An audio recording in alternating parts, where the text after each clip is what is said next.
So what movement is to me is a vehicle to feel how I feel after workout. And I said it to you before, just down there, after we finished breathing. There are times when I finish a workout or a movement session that I just have this feeling, like I open my eyes, I just have this feeling of gratitude and being present. And the green on those trees are a little bit greener than they were before I started the workout. Welcome to Move, Sweat, Discover, the podcast where fitness meets self-discovery. My name is Avi, and today we have the amazing Andrew Cox, who is the co-owner and director of Joint Dynamics, a multi-disciplinary studio combining physiotherapy, massage therapy, and personal training. A trainer, lifestyle coach, educator in all things health, performance, and productivity. Welcome, Andrew. I also forgot to mention that you are the host of the Joint Dynamics Intelligent Movement Series podcast. Thank you, mate. Thank you. So welcome, Andrew. It's great to be here. It's great to be here. And I had the best time hanging out with you on Saturday morning for our workout as well. It was an amazing morning. I felt so fun. really good afterwards. So just to give a little bit of context, when I started my podcasting journey, I'd always ask my guests and, people to refer other guests, and your name kept coming up, and I was like, okay, I don't know him, so I'm going to put that to the side. And your name kept coming up and coming up and coming up that I was like, I have to, and now I have to. And then when we connected, and then I described a little bit about, what this is all about, what we do. We do a little exercise workout before, and then you told me what you do for workouts, and I was like, okay, now I'm intimidated. But it ended up being, honestly, like one of the highlights of my week last week. I absolutely loved it. So thank you so much for letting me into your kind of safe space. My little bubble. Yeah. Thank you, mate. It's actually the highlight of my week as well. Knowing that you are kind of Mr. Movement, you love movement, it's in your blood, it's one of your passions. Talk to me about how you kind of got your start in movement. Whoa, jeez. What a way to start. Okay. Geez, how far back do I go? You know what? All the way back. All the way back. Yeah. Okay. I guess I'll link it to my dad again. My dad was a coach. Yeah. I think I said it to you on Saturday. My dad got an Order of Australia medal from the Queen. Oh, wow. I didn't know that. Pretty amazing. Yeah. So proud of my dad. Anyway, so he loved a sport called rugby league with a passion that you cannot describe. So family, and we called it footy, was my dad's two passions, I would say. Yeah. Every Sunday, my whole family, I've got two older sisters, we would spend, every second Sunday, we would spend the day at the rugby league game in the town that I grew up with, because my dad he was the president of the club, or he was always something to do with the club. When he played, he coached, and then he became, I guess you'd say, an administrator of the club. Anyway, so we were going, and from a young age, and then, me, I was this young kid, and my dad would take me to the trainings on Tuesday and Thursday evenings. And, I felt, Avi, as let's say, from the time I was probably 7, mate, running around. And for me, it was like these League of Legends, these guys running around training for rugby league. And sometimes I get to go in the dressing sheds, and they probably taught me to swear. I was a bit young, to be honest.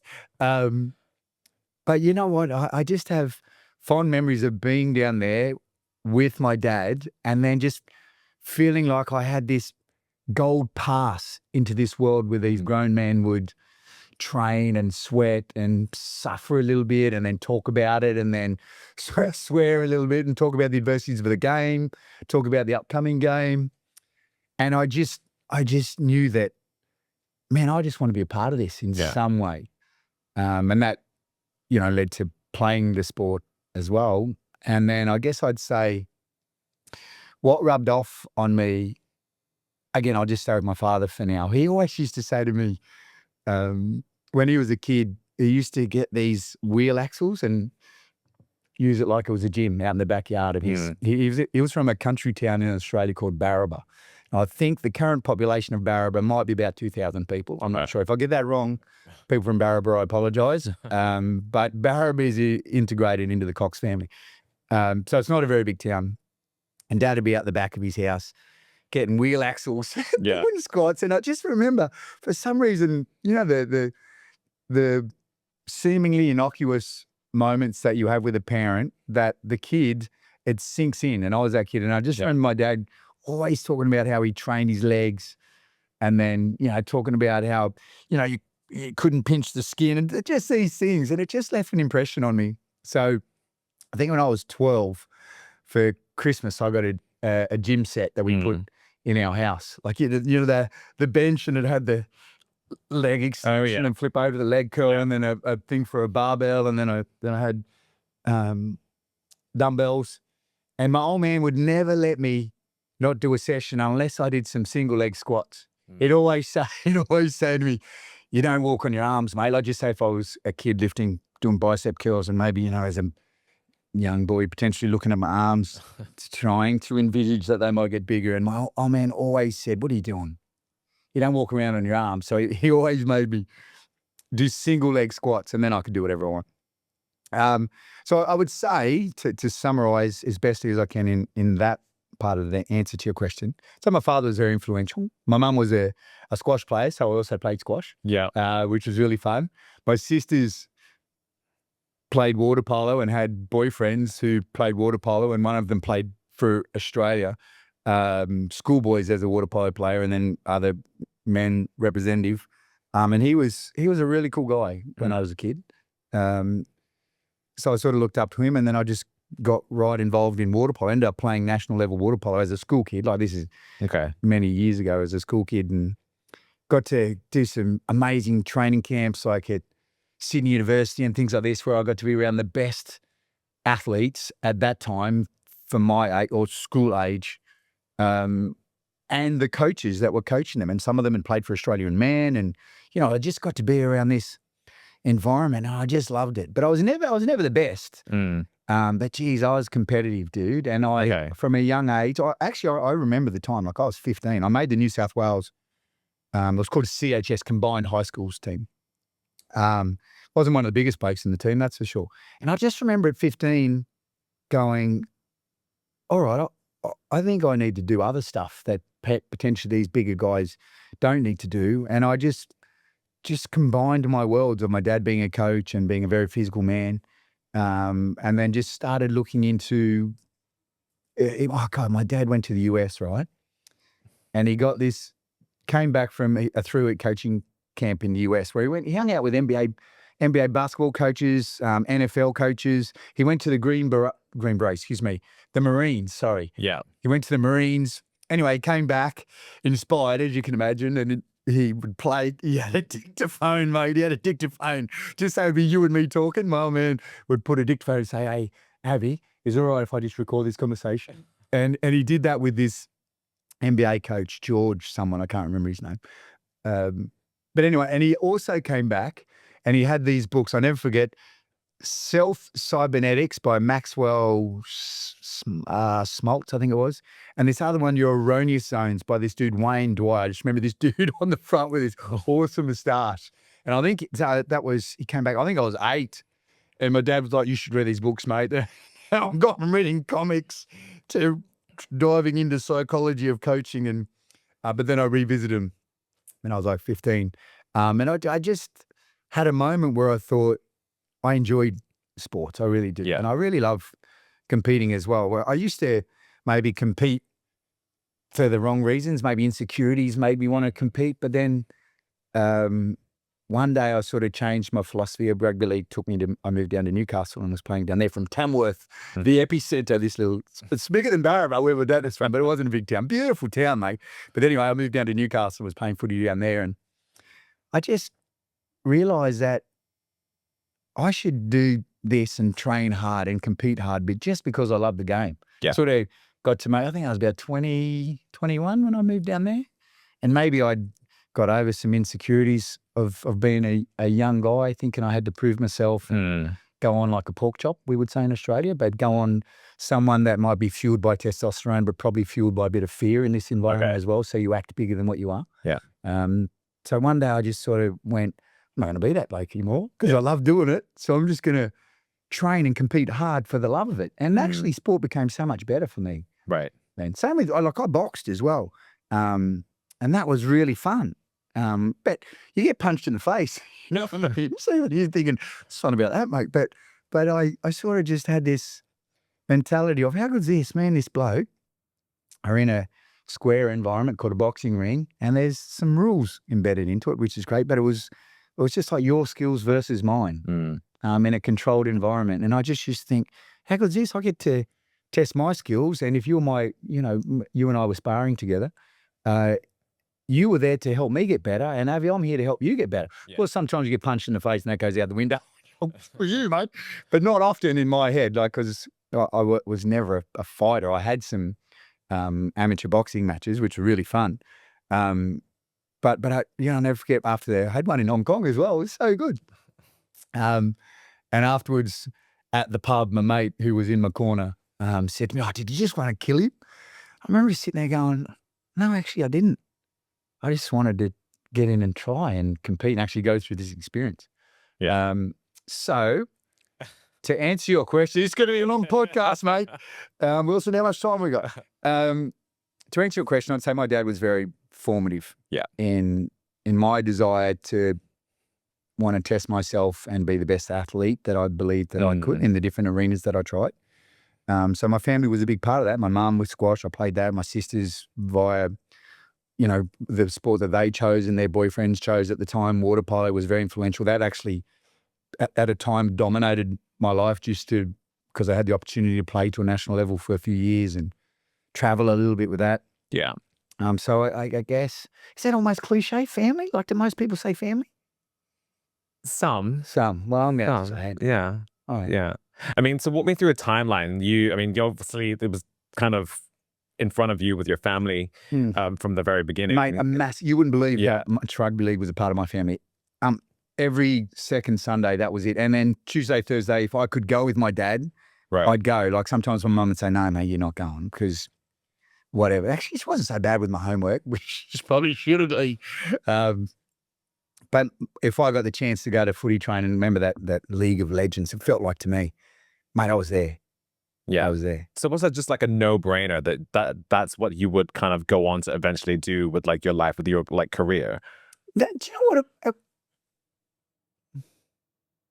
Like, were your parents ever like, you need to study to be a doctor, or, No, so my dad also had a building. He used to build houses, cottages, like just houses in Australia, like a house. And so I guess the goal was to me to just be my dad again, which would have been awesome. Yeah. But it just wasn't for me. Wasn't for me. And then, as it turned out, if we come to today, I moved to Newcastle, then had a couple of years down there. Then I met a mate and we went overseas I went over for 2 years and 10 months. Yeah. As a backpacker, just exploring the world, mate. It was the best. Came back, and then I ended up trying to find a place to live. And another mate who was a rugby league player that I played with was living at a place called Burleigh Heads. So I tried a few places around Byron Bay first. I went back and introduced myself to my family. "Hey, mum, sisters, how are you going? It's great to see you." And I hung out with them for about 6 weeks. And I went up to Byron Bay and tried living there for a little while. And a mate who was at Burleigh Head said, "Why don't you come try here?" I lived in his garage and ended up spending the next 5 and a bit years. And in that 5 and a bit years, I met my wife. And she was living in Brisbane, moved to Burleigh Heads to be with me for a year. I think it was a trick, because a year later she got offered a job to come to Hong Kong. Oh. And that was 20 years ago that she said, "Hey, would you like to come to Hong Kong with me?" And I said, "Right, I'll give it a go." Yeah. That was 20 years ago. Okay. So that is how you kind of ended up in Hong Kong. Yeah. And then what was the, not transition, but what was the development of Joint Dynamics? Yeah. Great question again.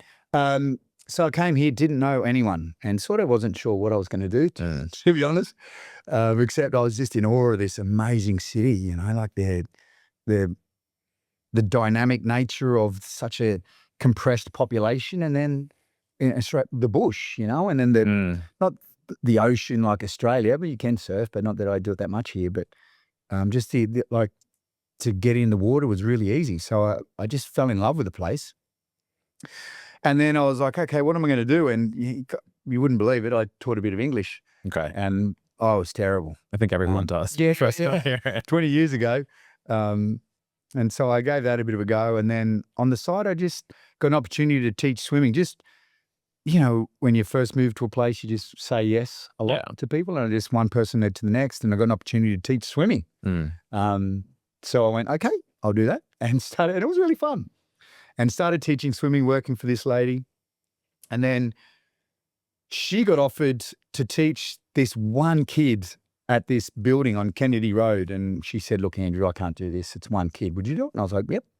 That one kid was a member of the Jewish community here in Hong Kong. And that one kid turned into like 30. Okay. Just like that. It was amazing. I had the best experience with that community. And then along the way from that, I started to do some personal training. So then I ended up starting my own business. That was really difficult because I built up a client base. I was sort of still working a little bit for this teaching English company, and then I was doing this thing on the side for me. And then I just went, man, I'm going to try to do this myself. So then I ended up going through the whole process of sponsoring myself. Okay. Which is quite difficult. Actually, on the phone, they sort of rejected me, and then I just was very verbose. Potentially you go, no shit, Andrew, because you still talk. But anyway, and then she went, okay, I'll give you a year. And then that year turned into 7 years eventually, and I got my PR. But I started my own company independent. It was just me, and then I went to 5 people. It's called Innate Fitness, belonging to something by its very nature, innate. And then I joined something called BNI. I guess I'm an okay businessman now, and maybe I've failed my way forward a little bit. I've done some good things and done a few things that I probably wouldn't suggest that other people do, but I learned from them. And I was going to BNI, Business Network International. It was really helpful for me.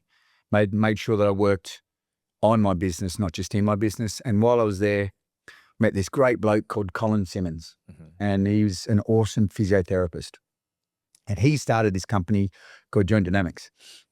And one day, seemingly innocuously, he said, you want to go out for dinner? And I went out for dinner with Colin, David, Charlene, and Graham. So Graham at that stage was Colin's partner, husband, and then David and Charlene are my other 2 business partners.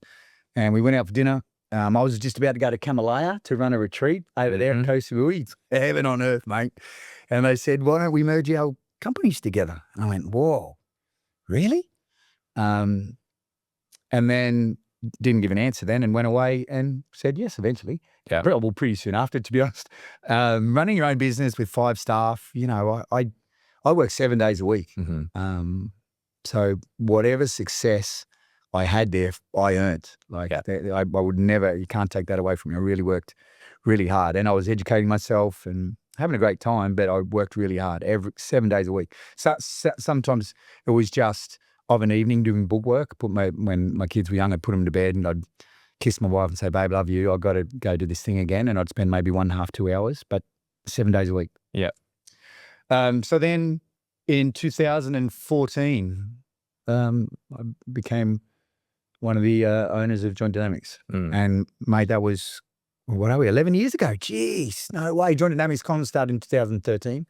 And now it's 2025. Yeah. Went from, God, I think when 16 people to 70 something people. Now I think we're 60 something. It's awesome. Yeah, it is awesome. I'm a grown up. Yeah. Goes it. And what were some of the challenges that you feel that you kind of had to overcome in those years of building it to what it is now? Yeah. I mean, a global pandemic might be one.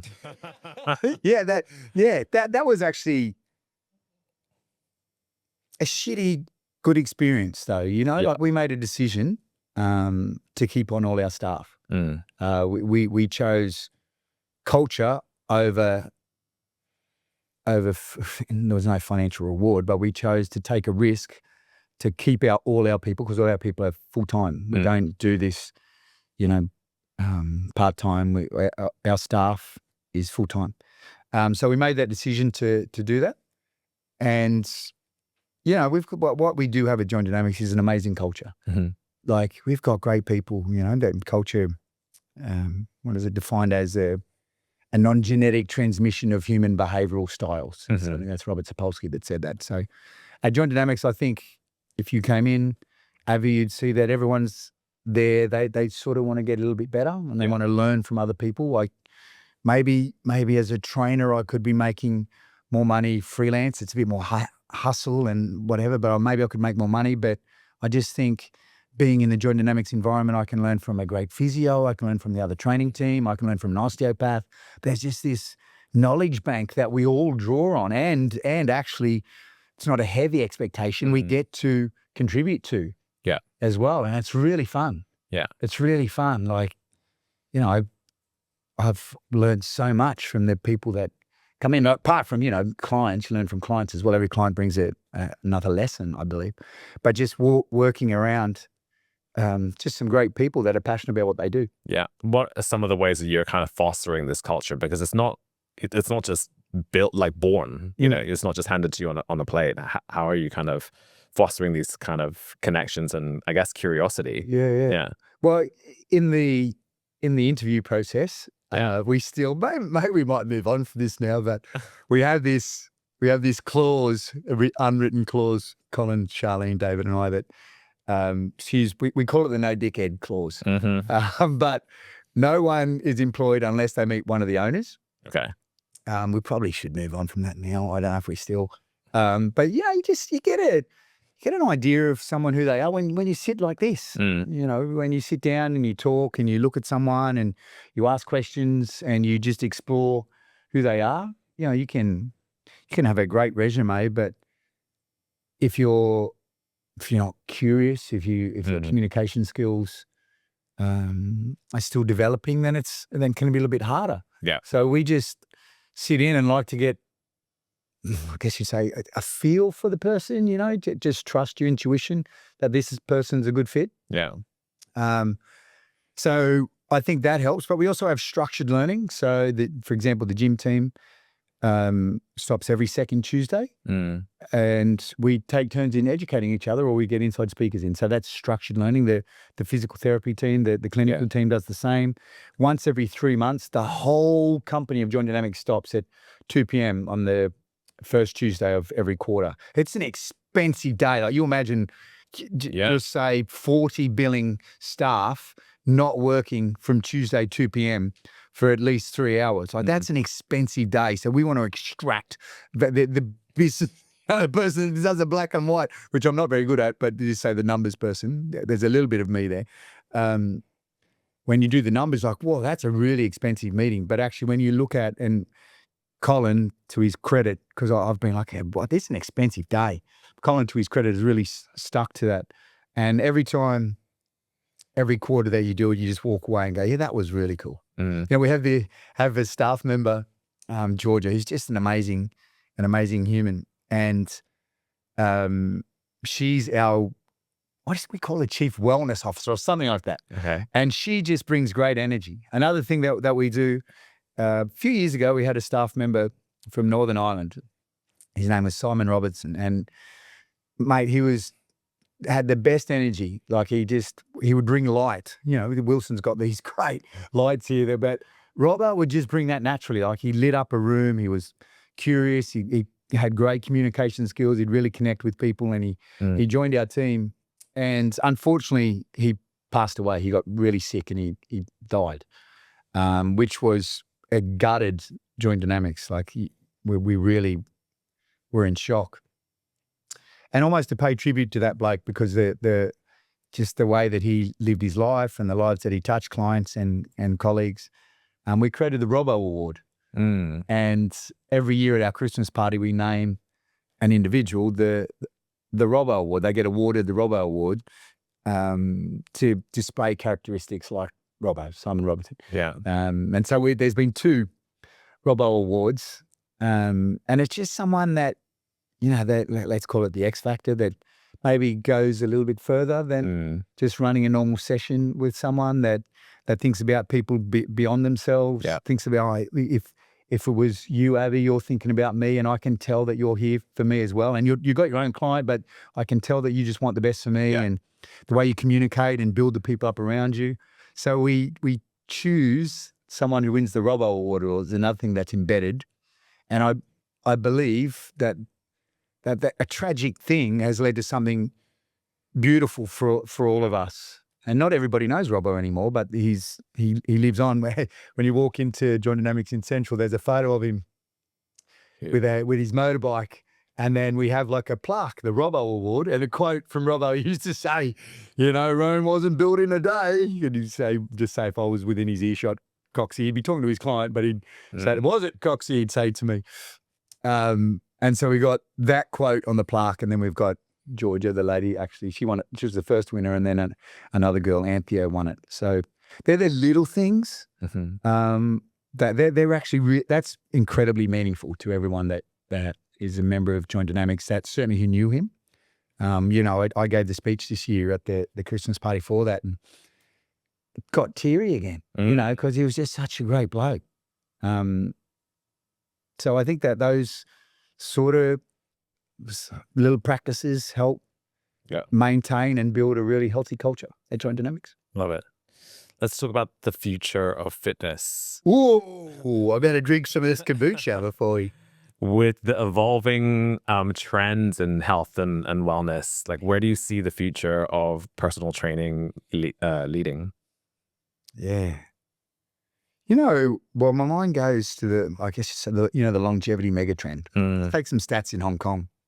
It's 2025. By 2039, in 14 years' time, 65 and over age bracket will be 31% of the Hong Kong population. That's massive. Like that's massive. And then we go, what's important about that, Andrew, in relationship to Abby's question, where you go, you know what?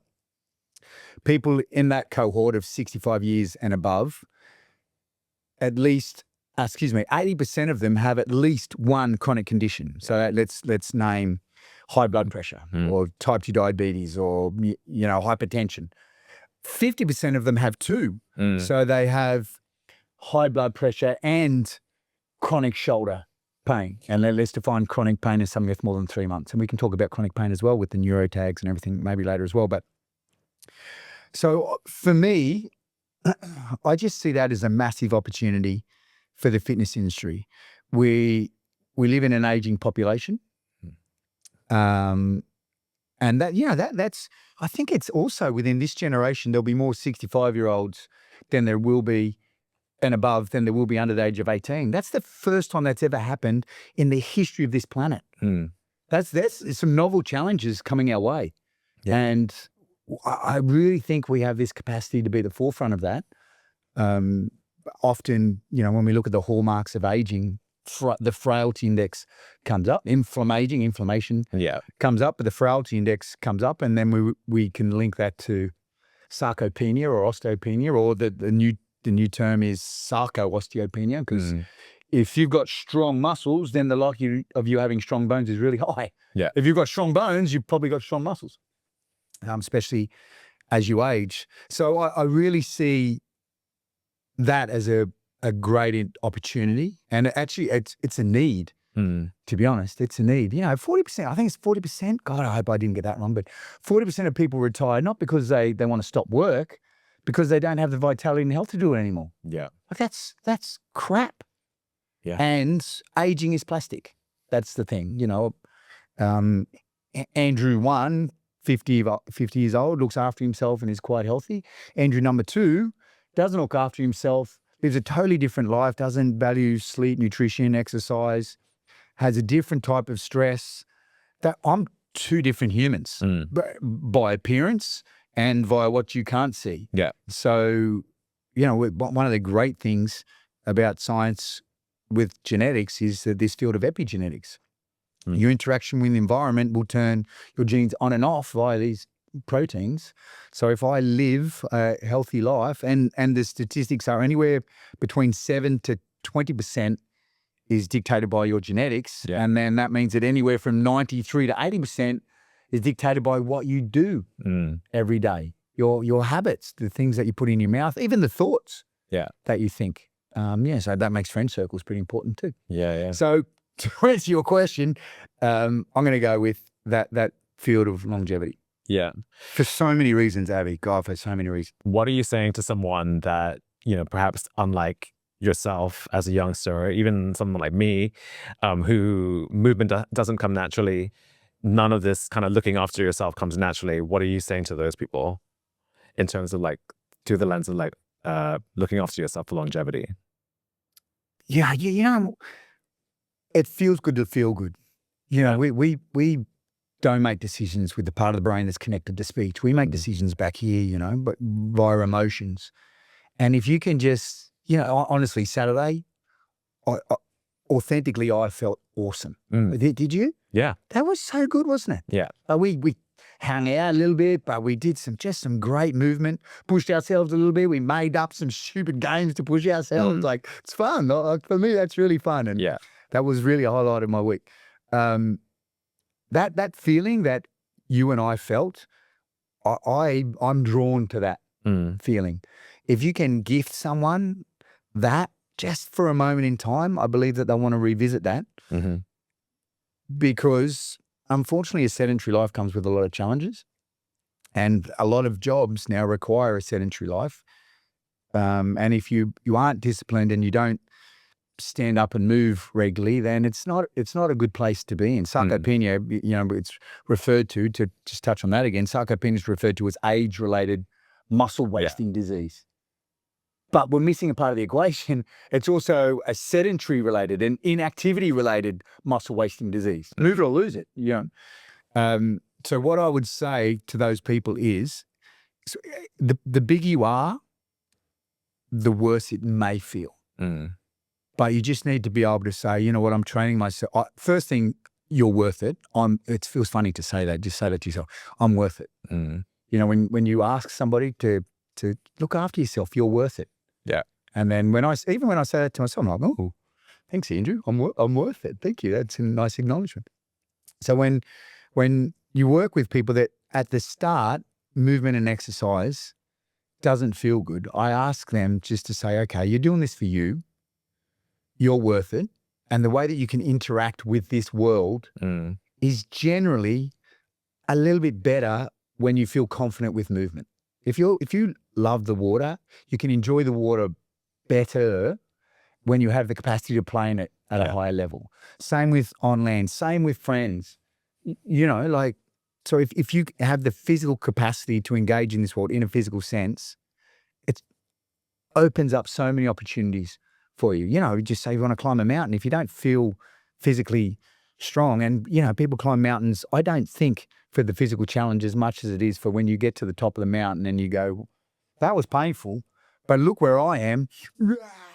That feeling. Why do people climb mountains? So you're training yourself not just for today, but you're training yourself for tomorrow, and you're actually training yourself for, Andrew, use myself, as a 5, 10, 15 years from now. Yeah. And if you need to connect that to, if you've got kids, you need to connect that to your kids, connect it to your kids. If you need to connect that to someone that you love, connect that to someone that you love. A healthier version physically of you has translation over to mental and emotional health, absolutely, maybe even spiritual. Like I was saying, I touched the hand of God when we were playing on Saturday. After that breathing, I just woke up and God was there going, there you go, mate. Good to see you again, So for me, I feel a spiritual connection via movement as well. So you just have to find a reason why that you will come back and do it again if you don't get that good feeling initially. You talked a bit about water just now. You have a love for it. I do, yeah. It's my happy place. Yeah. Where does that come from? Back to family, isn't it? Probably my sisters, because, we were a physical family, but my sisters started playing this sport called water polo. And, they're 8 and 9 years older than me. And I just thought they're the best thing since sliced bread. Still do, actually. They're good to me. Love you, Deb and Vic, my sisters. And so I just started, like I would go to footy train with my dad, I'd go to the pool with my sisters. And then I just started getting in. And maybe, my family was very wise. Maybe it was my mum or someone put me in swimming club at a young age. So, you before and after school, go to the swimming pool and swim. And then after swimming, you just hang out. There was so it developed there. And then I just loved going to the beach. I really loved going to the beach. And then my next door neighbour, Tamworth's a country town, so it's not on the coast. My next door neighbour had a a holiday house, and I started going over to the beach, and he was surfing. So I just thought, I'll try this surfing thing. I was very confident in the water as a swimmer. Like I'd swim a couple of Ks a day, you know, and applied that to surfing. I thought, wow, this is a really fun interaction with the environment. And I just thought, what a great thing to do. So then I just got into a bit of surfing. When I moved to Newcastle, surfed a lot, travelled overseas, surfed, went to places just to surf, like went to Jeffreys Bay in South Africa just so I could surf. It was the best. And then moving to Burleigh Heads was the same. So I think it just stems from the fun you can have. You know what I mean? The fun you can have in or on the water, scuba diving as well. I love it. Spearfishing. It's just a great place to be. And also, you know, I like swimming in a pool, but there's just something about Mother Nature, that connection with Mother Nature. Yeah. Shameful story. During COVID, me and a couple of mates started getting on a prone paddleboard, you know, like the clubby boards that surf lifesavers get on. Yeah. And during COVID, we would just paddle out to the middle of nowhere. And we're just like this band of brothers that weren't concerned about the limitations of COVID for a period. And it built up this resilience that made COVID not so bad for me. Actually, I have fond memories, mostly because of this, my mates, you know, who we'd go out and paddle, and I'd get nude. No joke, just because I was like, clothes just feel like they're in the way from my connection to Mother Nature. My mates were licking, who there? What's going on with this bloke? But no joke, first time I went out to this place, this island, I was like, screw this, I'm getting nude. And it just felt like the right thing to do. Hindsight, probably I'd apply another layer to that decision, but I still feel it. Yeah. How do you think that it's influenced your training philosophy? The water? Oh, man. You know, I'm driven, I'm honestly driven by that feeling. You know, of course I want to stay, I've got 2 kids and I want to always stay active with them. And, you know, sort of one of my ideas of masculinity, and, you know, it's sometimes a contentious position at the moment, but one of my ideas of masculinity and being a father is being able to provide for my family and help out. You know, it seems like nothing, but my daughter at the moment has this air conditioner in her room because our apartment's getting, whole building's getting renovated. So we've got this air conditioner and water comes out the side. And so we've got this big bucket, or otherwise it leaks over onto a floor. Oh, yeah. Okay. And, you know, it seems strange, but my 16-year-old daughter says, Dad, will you empty the bucket for me? And part of what I like about masculinity, that being a dad and being someone that my dad can help, is staying strong and healthy. And so that's partly why I like to look after myself. And the water is just another way to add some training variation. And it's just this beautiful, you know, when I paddle Thursday and Saturday, sometimes I'm by myself and sometimes I'm with a mate or a couple of mates. But when I'm by myself, I have this little ritual that I do. I like that feeling of exposed in Mother Nature. So I paddle out on the back of this island, a couple of Ks off the coast of Hong Kong. And I try to find the place where I feel most exposed. And then I just go, okay, now. And I just jump off my board and I dive down as deep as I can. And then I just open myself up. And, you know, my buoyancy makes me float. And I'm just under the water like this. And maybe I'm 8 meters down. I don't know. Yeah. And I'm just floating there.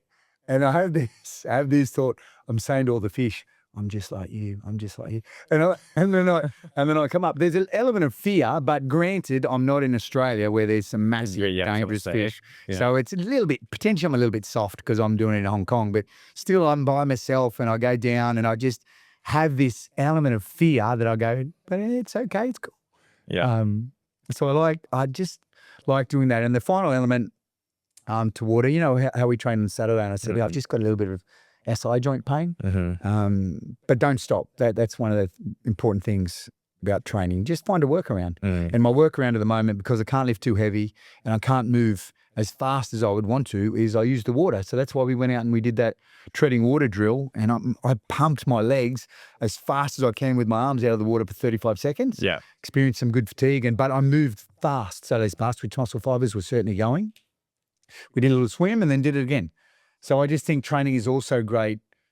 Water is also great as a training tool when you maybe can't perform as you would like to on the land. Yeah. Let's talk a little bit more about our session on Saturday. So we did I won't reveal the location. It was an outdoor location somewhere in this fair city we call home. We did a little, I guess, stretchy flowy stretch for about half an hour or so, which that could have passed as a workout for me or some people. Yes. And then we moved on to do, what was it? 3 different movements. Three movements. We did push-ups, pull-ups, and Bulgarian squats. Yes. And then we weren't done. We went and did a little breathing session on the beach for a little bit. And then we went for a swim, which was treading water with our arms up in the air and then back and forth a little bit. So all up, what was it? About 80 minutes? Without the breathing, I like 80 minutes. So that movement flow thing is, I've got a couple of Tool songs that I listen to, and it sort of works out a little bit more than 20 minutes. And then 15-minute one. And then they're quite on, you love that. Descending by Tool, everyone.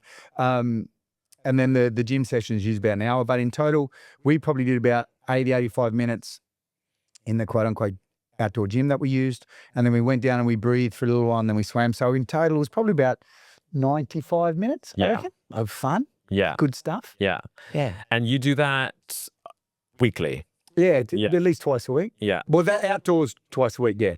It's part of, it's locked in, it's etched into my schedule. Yeah. Do you learn something new about yourself each time?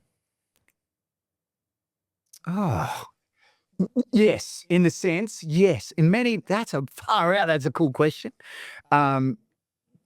Yes, there's a couple of factors to that as well. And it's funny you say that, because I have these little highlights when it's just me and I'm in that little bubble and I'm just in this nice place.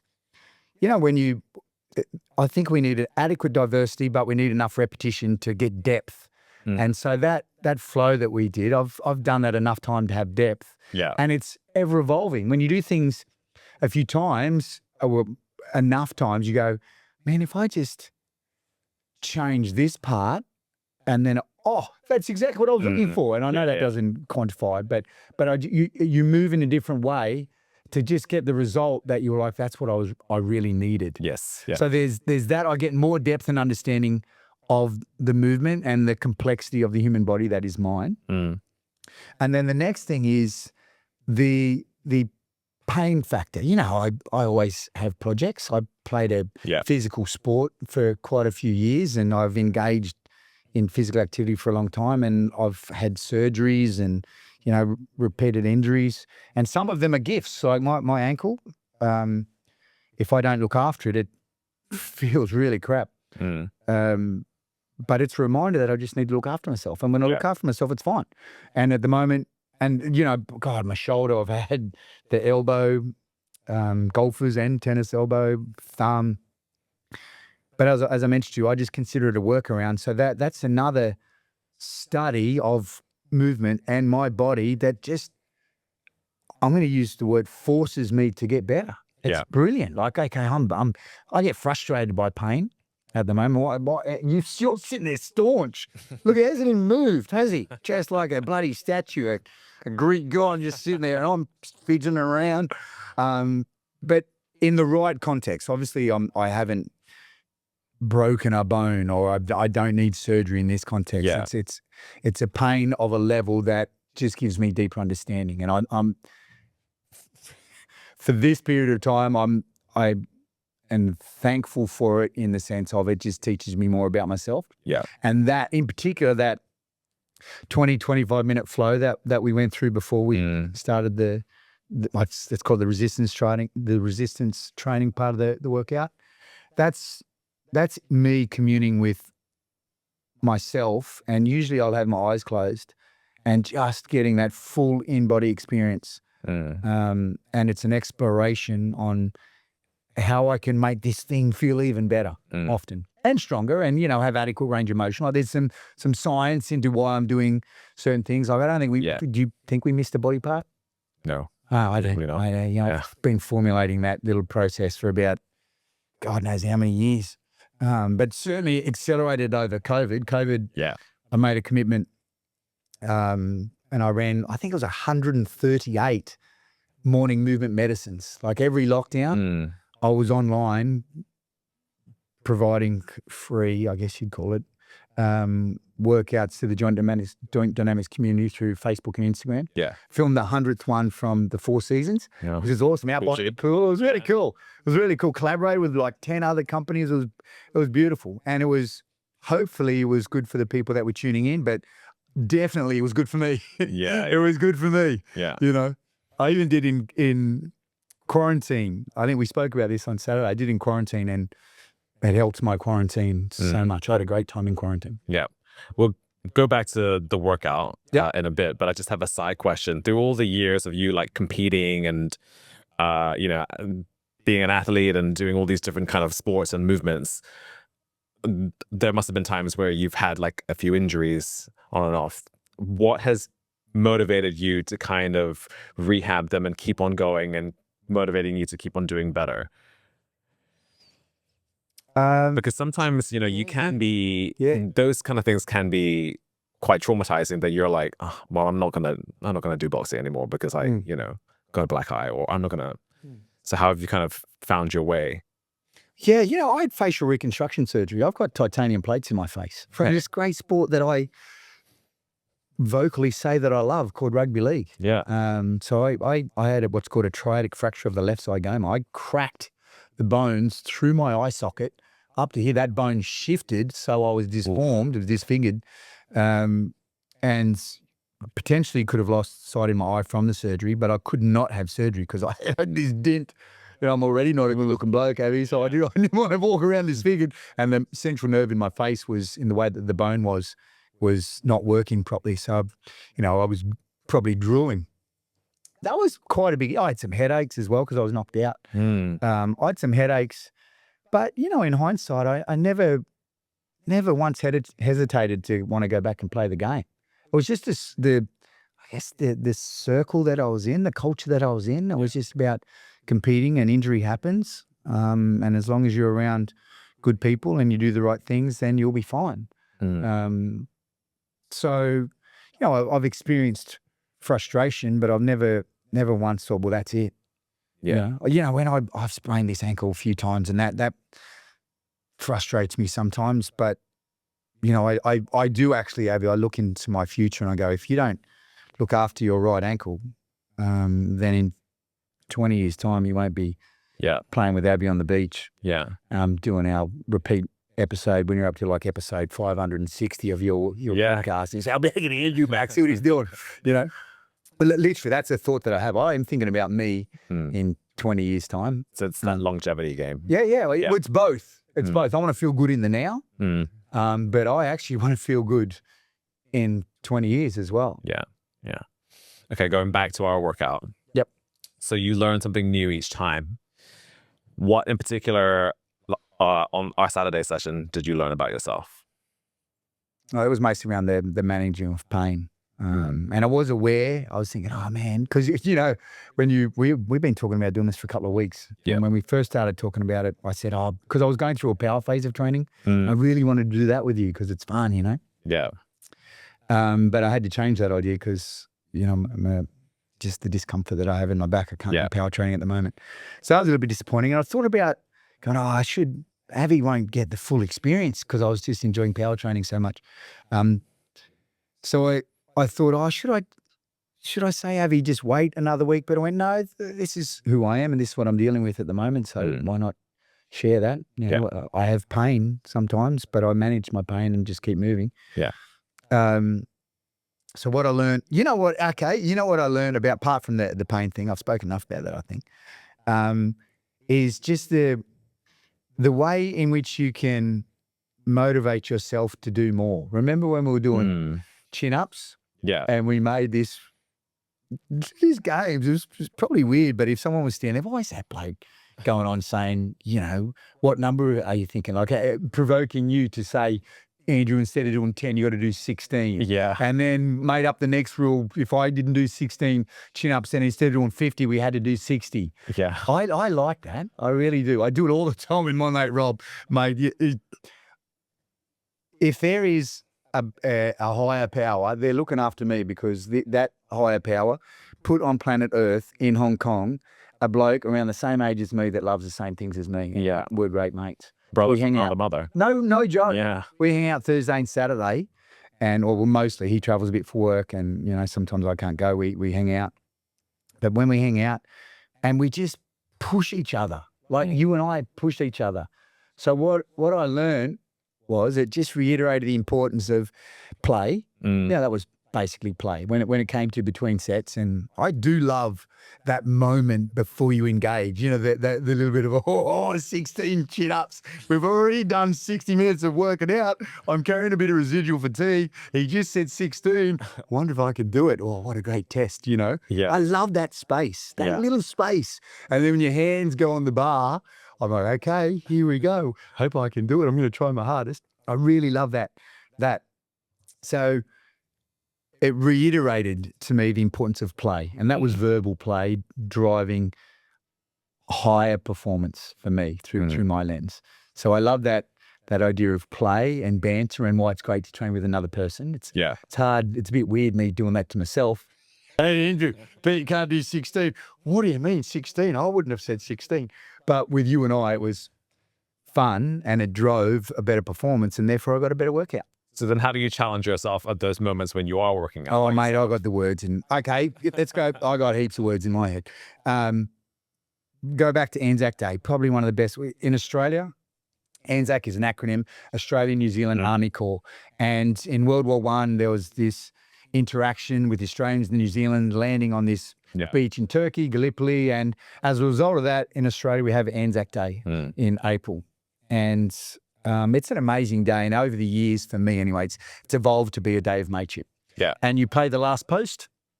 You pay respects to what these amazing people did for their country, the belief in their country and what they did for us. And then you go and play two up, and it's just a great day of mateship. What's two up? You gamble. So you have this stick and you have 3 pennies and heads and toes. It has to be a penny. Okay. And we don't have pennies in Australia anymore with the dollars. And heads, tail, you got to throw them up. And if I throw 2 heads, then I win and my money doubles. You go from 10 to 20. Okay. And you can keep doing that. If I get a 3, 5, 7, I can choose to walk away. Right. Anyway, it's just this great day. You honestly have to experience Anzac Day in Australia. Yeah. One of the best days in the year. Anyway, Anzac Day, back to your question, how do I drive myself? I play games. So I turned up to that same space outside, and lucky me, like it was just me and you the whole time, was it? There was maybe one person. Yeah, and we manhandled them out of there, didn't we? Yeah. No, we didn't. But on Anzac Day, it was just me. I think it was raining a little bit that day. Anyway, I played the last post, just had a moment with myself, and any words, any internal voice that said, back off now, this is painful, slow down, just evaporated. So I just found the last post, and it was a meaningful day, Anzac Day, and mate, I trained the house down. It was the best. So that was one way, but as weird as it's, I don't have that much of a carrot. I'm more of a, I don't have much of a stick. I'm more of a carrot. I chase that feeling, and I sometimes I crave that still space that I only get when I train really hard, push myself close to a limit, and then I follow that up with some breath work, open my eyes, and I'm saying God, I don't know how God shows up, but I just feel present, grateful, and just, as nebulous as it sounds, maybe a one with the environment that I'm in. Yeah. And if I'm with a friend, I feel a stronger connection to you as well. Yeah, love it. I wrote a few words down as to what I learned about you. Can I read it? I will read it. So I feel that movement goes beyond just the physical fitness with you. It's about the connection, breath, and awareness. I saw firsthand how your energy and enthusiasm made like even the toughest exercises, I can't really do very many pull-ups, feel like engaging and purposeful. So I mean, like, we played that game, and in the end I was like, this is super fun, and like, we were playful and super hard. Yeah. How often do those come together? How cool is that? Yeah. So exactly. Yeah. So like each set, you would encourage playfully, set a new challenge. Like we did different variations of the push-ups, which was something that I would never even think to do.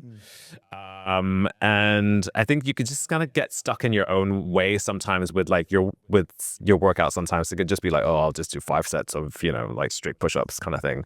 So in that sense, I really appreciated and liked the way that you were so playful with the whole workout.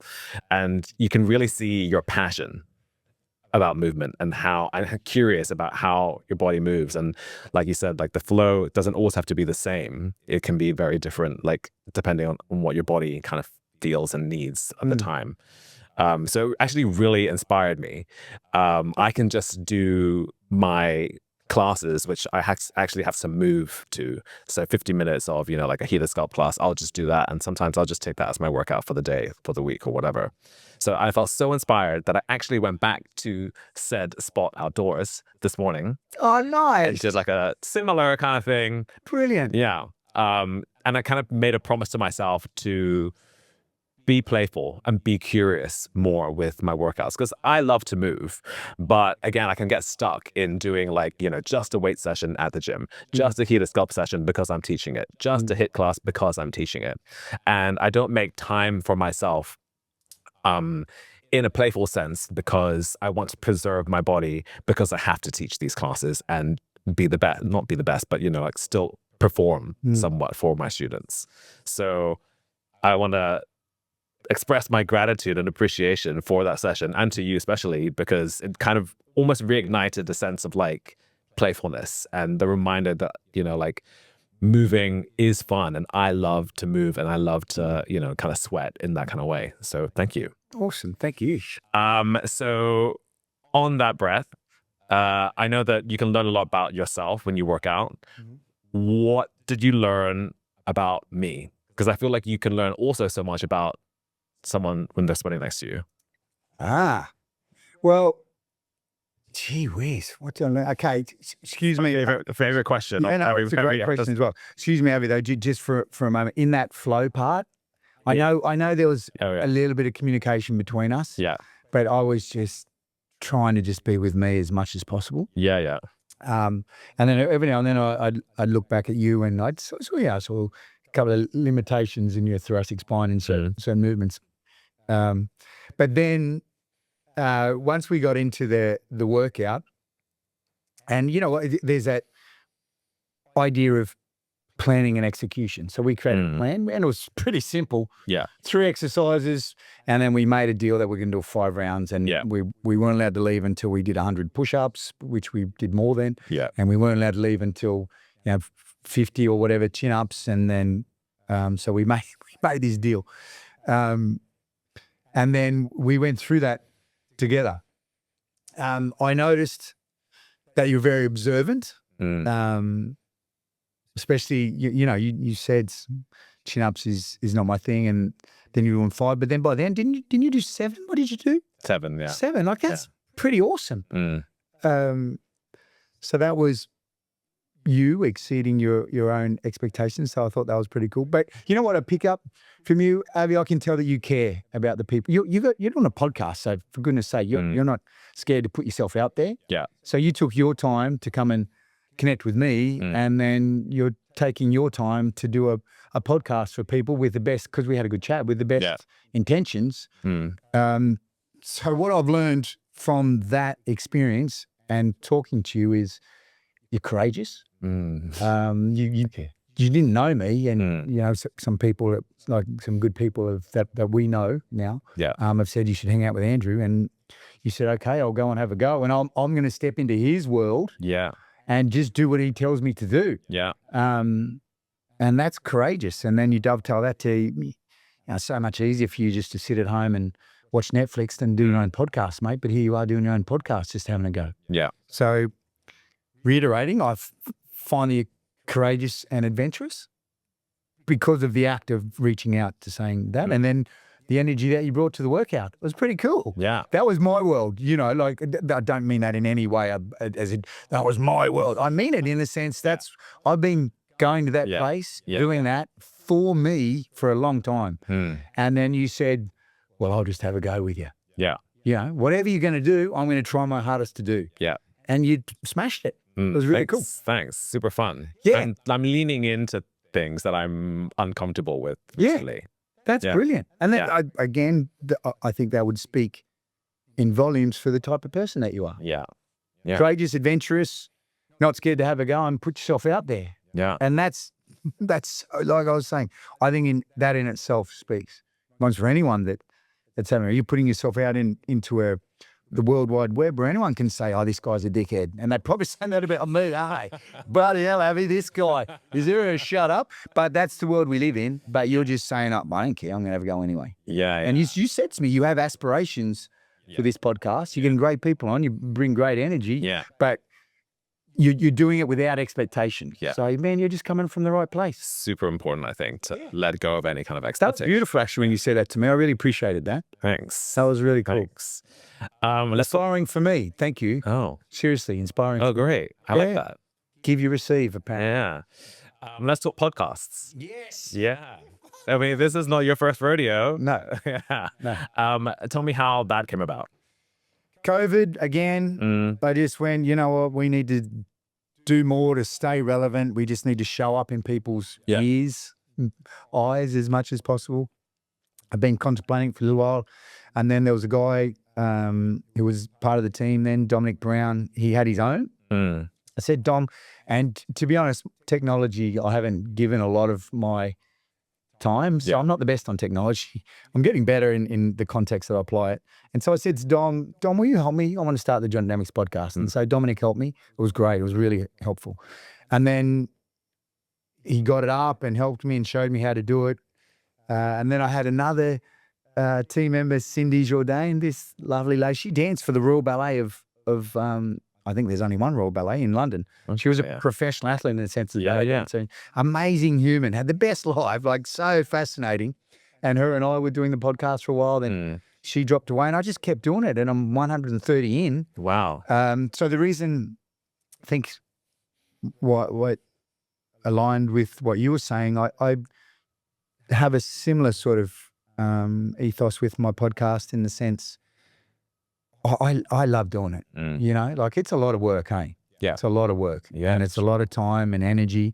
But when I have these conversations, because the world stops. When was the last time, you know, I looked at my phone in this conversation or went on with a podcast? I never. Yeah. And it's actually, it's a sacred space like the workout, actually. Yeah. It's this sacred space that we've just created, me and you. Yeah. Isn't it? Yeah. We haven't, Wilson's hanging out there helping out, but because he's part of our little conversation, but it's his role to make this work, and he's got this great environment.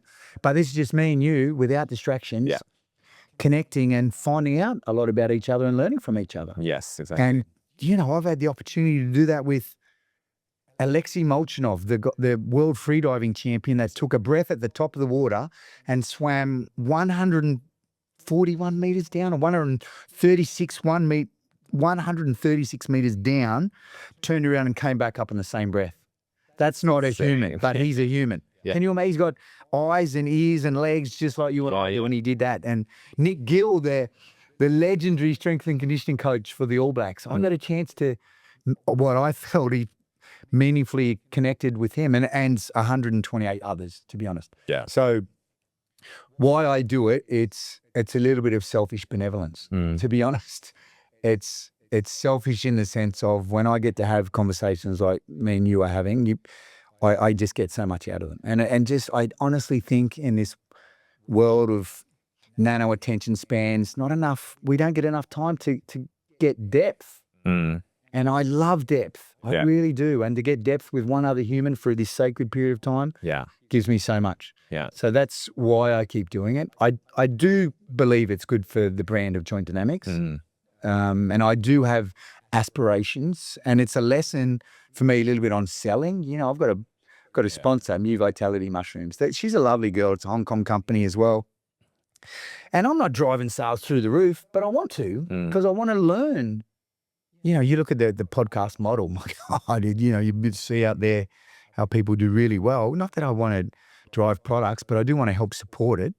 And I want to get better at that as well. So it's a playground for me to get some lessons on business. And it's like this cool project where I get to speak to amazing people and learn.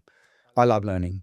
I still love learning, and this is a way that I learn a lot about me and about other people, and then about our industry. I love it. Me too. What do you think of the kind of fitness scene at the moment? Hong Kong or the world? Both. Woo, let's open it up. Hong Kong. I think feels. I don't know. Would you agree? Feels like we're in a bit of a holding period at the moment. Yeah. You know, prior to COVID, mate, we had a good business. Oh my goodness, dynamics. We were pumping. It was great. The gym was level with the clinic. You know, in the numbers, it was a really good business. Post COVID, we're nowhere near that. We're getting back, of course, and we've got great people, which is super valuable. But I just feel like we're just in this holding period. We're not getting back to where we were. I feel we have to work harder to get people through the door. And then globally, I think it's a very exciting space, though. I feel my personal apprehensions because I have a business in the space, but I just think it's a really exciting industry. And honestly, I mean it when I say I think there's this great opportunity with what's going on with an aging population. Yeah. If we can gift people the gift of strength as they age, you have a better life. If you most people don't go to it's quote unquote an old person's home, a retirement home, a retirement village, because of sickness. They go because they can't get off the toilet anymore. Yeah.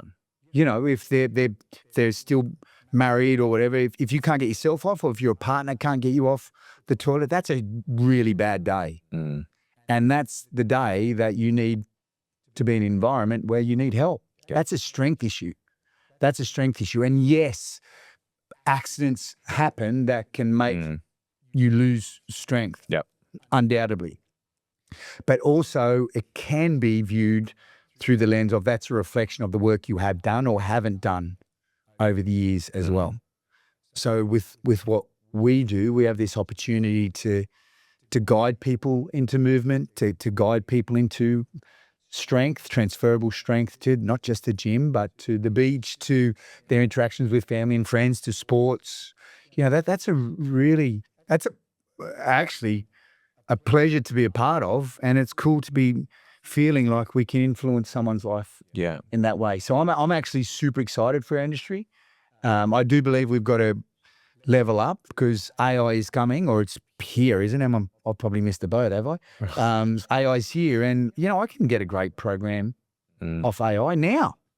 Build me a strength program for a bloke who's 52 years of age, who wants to maintain and increase muscle, deep seek, whoever, type it in, and I'll get a great program. Yeah. But I don't get what we got on Saturday. Yeah. And I don't get the capacity to tweak something when I turn up with SI joint pain. The AI can't do that like you and I can do that. And AI can't change when I just had a fight with my partner. I was going to say my missus. That was a bit Australian, wasn't it? Mate, I just turned up and had a fight with my wife. And then you take that on and you'll change. Yeah. You would change. You would change the way you interact with me, and then you might change some exercise, and that's gold. Yeah.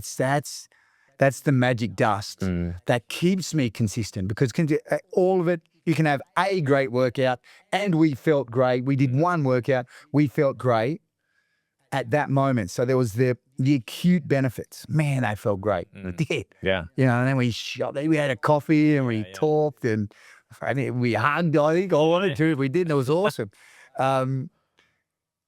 But the real magic is when you turn up again and again and again, because change takes time. So there's the benefits of connection and all those things that happen acutely.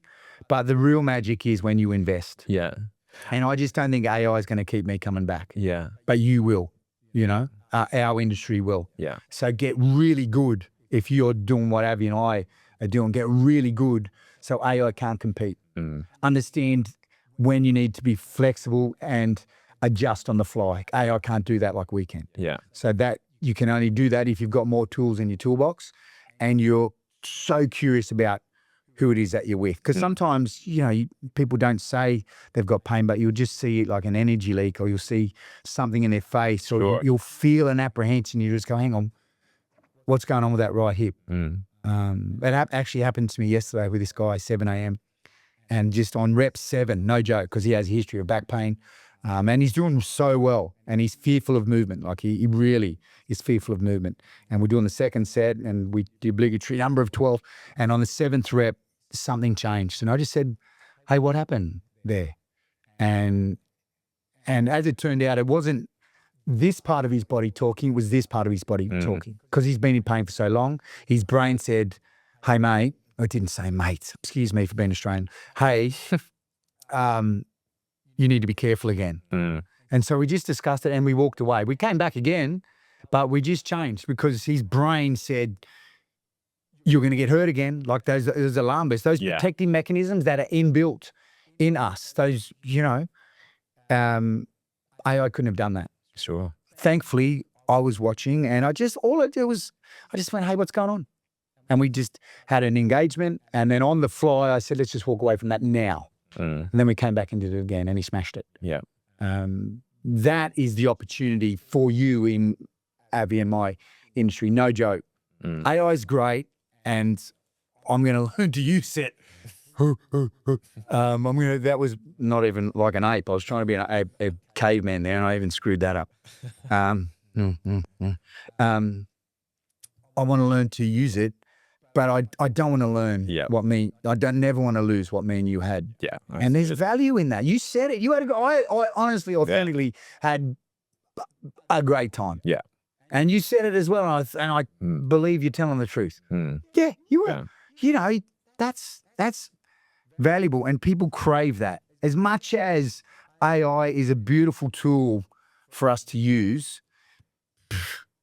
this touch in the right context lights people up. Yeah. It heals people. It brings people together. Yeah. And it keeps you coming back.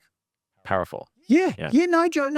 No shit, man. It really is. Yeah. It is so powerful that me and you can hang out and you can just change this thing for me at that moment that made me continue to be successful. Because a lot of people don't come with the love of movement that we have. Yeah. And they come with, the classic, pull your shirt down and look around. And, I've had people say to me when I ask them to go in the mirror so they can watch the way that they move to give feedback so that they can do it better. And then eventually we'll get away from the mirror. But I've had people say to me, I hate looking at myself in the mirror.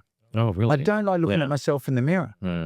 One lady said this, and she's amazing, mate. She had a children. I just said to her, hang on a minute. What you just said about your body in the moment that I interjected, and thankfully this one worked out for me because I crossed a potential line. But I said to her, hang on for a minute. That body that you just said you hate, and she said, I hate that, my body. And I just said to her, how about you cut yourself some slack?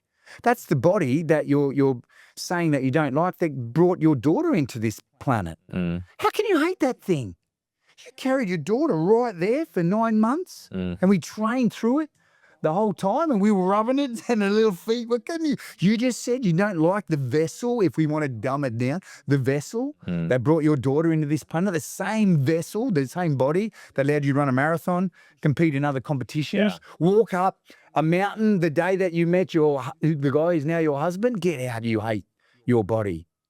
And that worked. Thankfully, because we were really close as well, and I felt that was the right thing for me to do, and thankfully it was. Don't get me wrong, that could have gone the wrong way, so I'm not saying that I have all the answers there, but in that example, I felt compelled just to say, stop being a dickhead.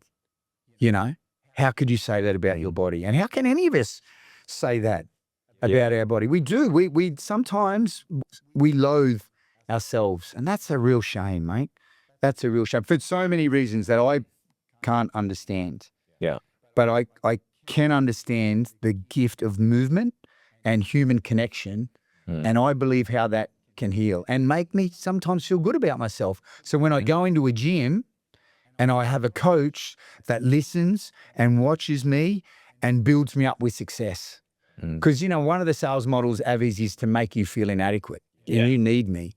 That's that. Every commercial gym chain. Told you once, I've told you a billion times. Have you stop exaggerating? A lot of the marketing behind commercial gym chains is it will have someone that looks great, such as yourself. Yeah. Roll up your shirt, show your muscles, and then there'll be the female equivalent of it. And then the viewer goes, if only I look like Avi, finally I'd be happy. And that's bullshit. Yeah. You know, that's bullshit. Those people that have taken those photos have worked their ass off. And, you know, I've had clients and mates compete in bodybuilding competitions or physique competitions. And before they took those photos, they felt like crap because they were cutting down. Yeah. And they're forcing themselves to smile for the photo, driven by the ego, which is fine. So I just see movement more than what we probably see movement to be more than what it is. And it sometimes upsets me when I hear people say, I don't like my body and myself. And I can understand that, you know, we are aesthetic creatures. But what's great is we're malleable and we're adaptable to change. Yes, it does take work.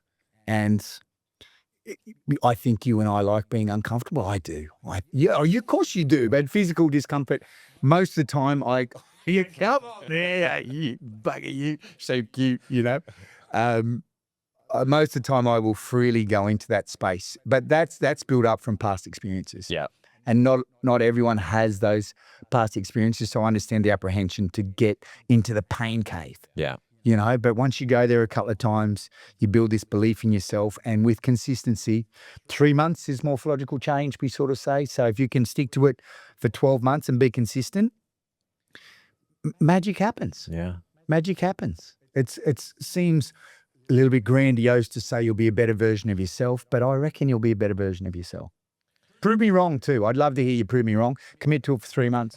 Hang out with someone like Avi. And no shit, they'll come back and say, thanks, Avi, because that was bloody awesome. And 3 months ago, I didn't think I could feel like I do because I've lived that in Hong Kong anyway for the past 20 years, working with people. Yeah. And thankfully, I've had some good experiences. Why don't we come back in 3 months' time when I've transformed or you've transformed someone's life, and then we can sit down and talk about it again. Shit, yeah. And you too. Going right into Avi, who am I talking to? Right in and tell you.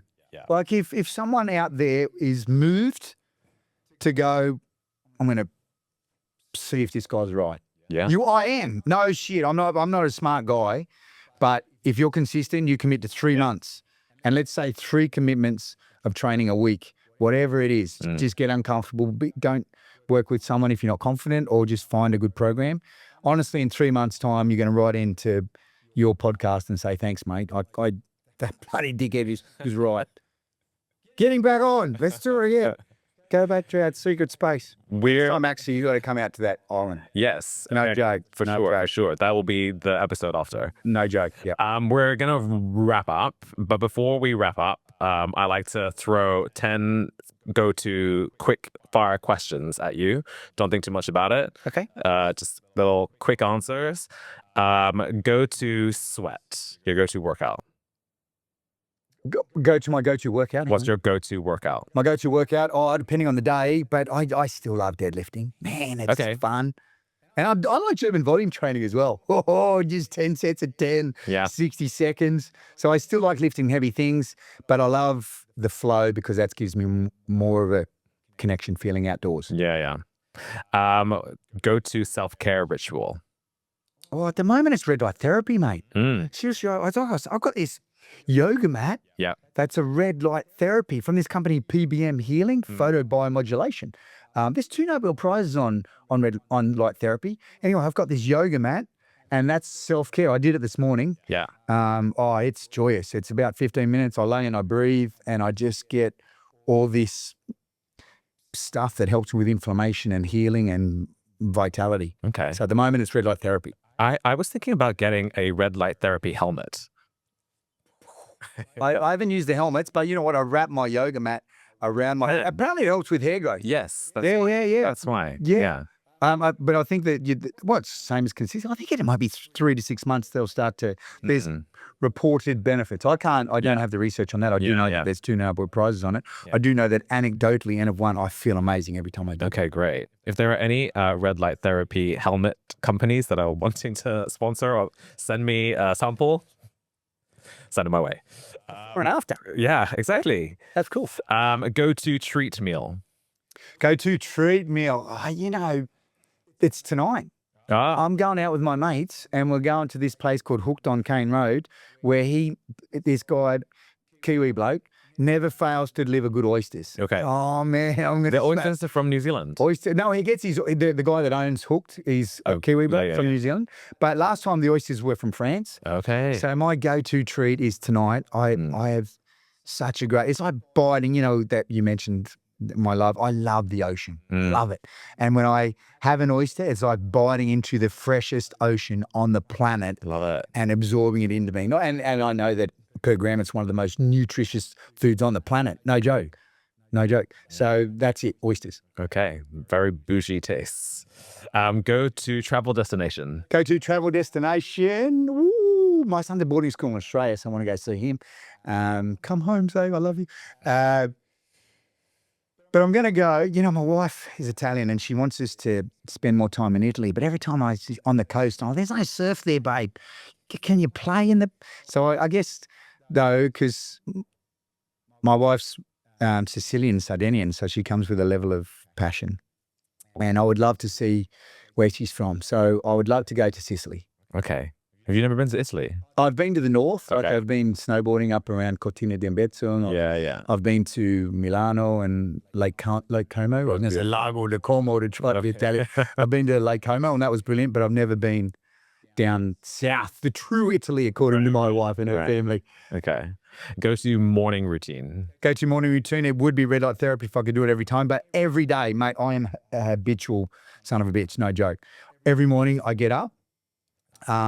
And I take some iodine. I did some testing, and I was at the beginning of having a thyroid issue, and then I did further testing, and I was iodine deficient. So for the past couple of years. So, but anyway, every morning I get up, I put in a few drops of iodine, and then I have grapefruit. Go away and I'll do my shower. Then I'll come back and I'll have eggs, sweet potato, and then on the sweet potato we make our own liver pate. Sometimes I'll just put, at the very simplest, I'll put butter on it, olive tapenade. But I had that for breakfast every day, and somehow it gets better every day. Wow. And then at work, I'll have a super smoothie with all the ingredients. Actually, I'd put it on YouTube, and I wrote probably the best smoothie in the world. For me, it is the best. Okay.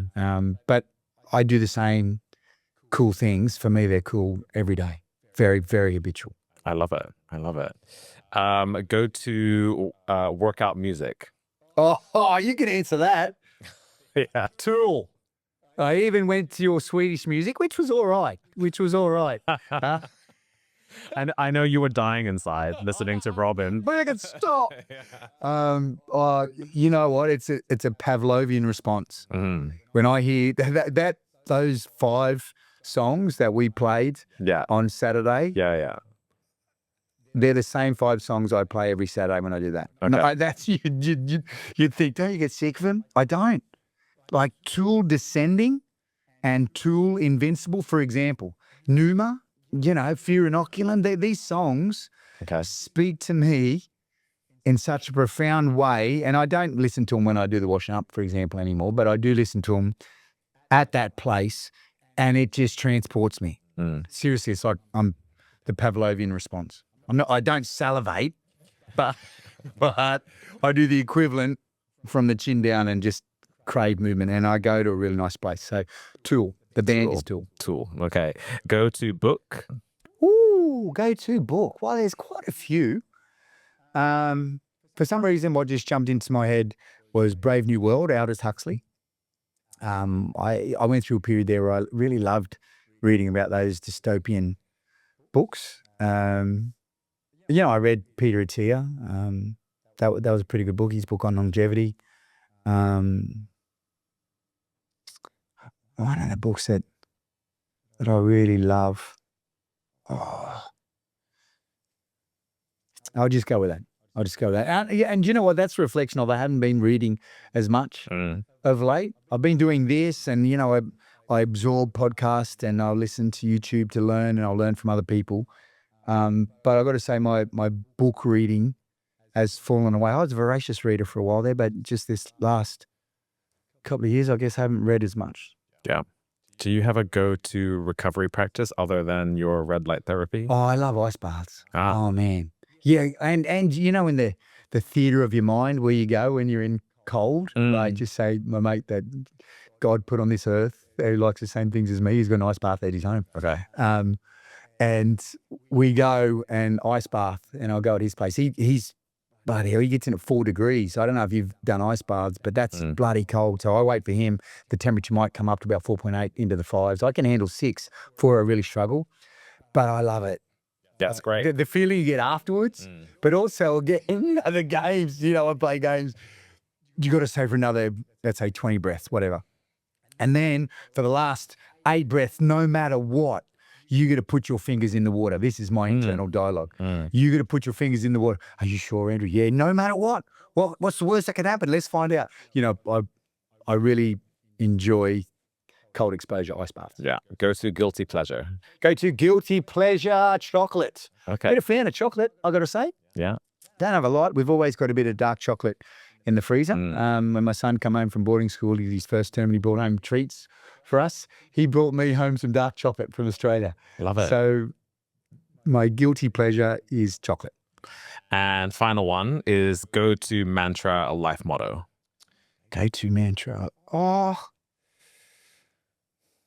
first response is get comfortable with being uncomfortable.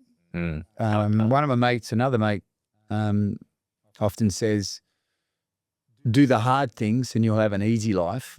If you only do the easy things, you're going to have a hard life. That's a mantra that stuck to me. Yeah. And then another one is, might as well finish with my dad. You know, I used to come home from school and we had this bench just near where, you know, people used to drink water out of the tap, you know. And I'd be sitting there having some food after school or after training, and my dad had come in and he'd grab a glass and he'd fill the glass up from the tap, and then he'd look at it with love and adoration, and then he'd drink it. And then he'd look to me and he'd go, that's beautiful stuff, mate. I don't know how they make it so cheap. Every day my dad would say that, and it burned itself into my brain, and it's actually, it's profound in its simplicity, and I love it. And often I find those words when I'm doing drinking water, and it's just an expression of gratitude. And my father would talk it in the context of water, beautiful stuff. But it was something that at that stage was free. It was life-giving, but it was the seemingly innocuous moment that gifted my dad with pleasure, and he was gracious enough to share that with me and embed that into my psyche on who I am. I love it. Yeah. I love it. I do too. And it pops up a lot. Yeah. But what's next for you? What's next? Oh, you know what, mate? Today I'm trying to get Wim off to Hong Kong. Oh. Holy cow, it's exciting. So talking to the guy that's on my podcast at the moment, CJ, amazing dude. He hung out with Louis Simmons from Westside Barbell. No joke. Worked with Louis Simmons, legend, strength legend. And then he also works with Wim Hof. And his girlfriend's Wim Hof's niece. Like, he's doing well. He's a great bloke. Right. Anyway, he came here. We hung out. We did that training session that you and I did. We went out to this cool island and just started talking. And we started talking about getting Wim Hof here. So now, what's next for me at this moment in time, what's taking up a lot of my energy, is getting Wim Hof to Hong Kong and having an amazing experience for people of Hong Kong and Hong Kong. Just not a big 300 people like what he does, maybe 100 people. So I'd love to get that, and the lessons that I would learn in running an event that big. Yeah. Like, you know, John Dynamics, we run events inside Scoop, and did an event last night with the Murray Hotel and stuff like that. And they're really fun, and I learn every time, but never anything of this magnitude. So thank you for asking. What's next for me is I want to do everything that I can to get Wim Hof to Hong Kong and make it a successful event for Wim Hof. Obviously, I want him to love Hong Kong as much as we might love Hong Kong. But the people that come, I want them to have an amazing experience and go, man, that's Wim Hof. It's a global phenomenon. Yeah. And then also want it to be success from a business perspective, because I know that that's a lesson that I need to get better at as well. That's what's next for me. There's other stuff as well, but that's the one that's right here. Okay, I'm excited about that. Yeah, come along. Yes. October. Thank you. And where can people find you? Where can you find me? My name's Andrew, everyone. Yell out. Come to Joint Dynamics in Central. We've got a few venues. Come to Joint Dynamics in Central. Go to the Joint Dynamics podcast. I'm on social media. You can find me on social media. LinkedIn, Andrew Cox, that's my name. I wish I could say Facebook and Instagram. I just don't give it enough attention for me to say. But go to the Joint Dynamics Facebook and go to the Joint Dynamics Instagram and you'll find me. You can message me there. Love to speak to you, by the way. Love to speak to you. Like, I love hanging out and getting a chance to speak to great people like yourself and people that are curious about the industry and the body. I always have time for. I've had such a good time connecting with you and getting to know you, and I'm very appreciative of the time we spent on Saturday and obviously today. I don't doubt that this will be our last conversation. Did I say that right? I hope not. Yeah, I know what you mean. And thank you so much. I really appreciate all that you are and all that you do. And I was super nervous to meet you, but I am so comfortable having gotten to know you. Yeah, awesome. Me too. Thank you. Thank you. Thanks, Abby. Thank you for joining us on this episode of Move, Sweat, Discover. If you liked the episode, please subscribe and write us a 5-star review. See you next time.